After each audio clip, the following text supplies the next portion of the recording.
We reached the compound at dusk.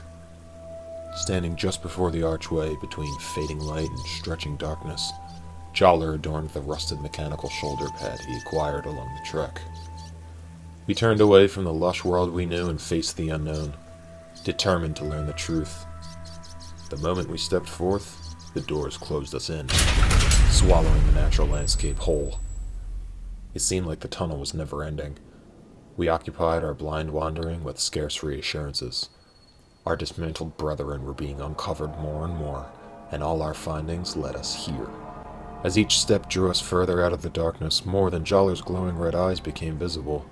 We knew we were close. We met the end of the tunnel at a set of doors with a faint light peeking through the crack. I looked to Joller. His eyes illuminated, and he pushed through.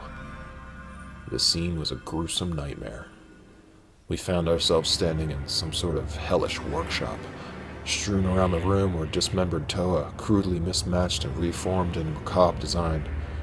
I felt like I was slowly floating from display to savage display. I was reaching my limit and felt self-control waning. "Take a look at these." Jowler was looking through strange manuscripts laid on the workbench. The scribes provided detailed imagery of various Toa mechanisms, outlining a sort of horrific instructional process. Marvelous, isn't it? We spun at the ready to meet the jarring voice, but what we saw, we couldn't expect. It was Nuperu's voice, Nuperu's eyes, but the rest of what was once our lost brother had become reformed entirely. He was a mismatch of parts from fallen Toa, a mosaic of pieces reformed into something hideous and unknown. Joller's fire raged. He was ready to face this vague, familiar monster. But Nuperu continued. "Don't act frightened. The Great Being has plans for us all. Seems you've seen a few.